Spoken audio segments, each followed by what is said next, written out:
So I wanted to give the closet doors in my bedroom a makeover.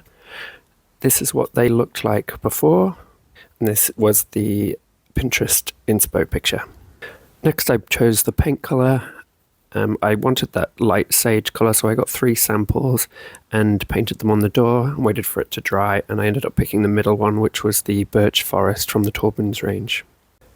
And next I got to work installing the panelling. I went to the hardware store and bought some wood framing and measured the doors and made sure that that was all equally spaced before attaching it using Gorilla Glue and small tack nails. Once the panelling was attached, I went over and filled in any holes and then sanded it down and then prepped it with an undercoat.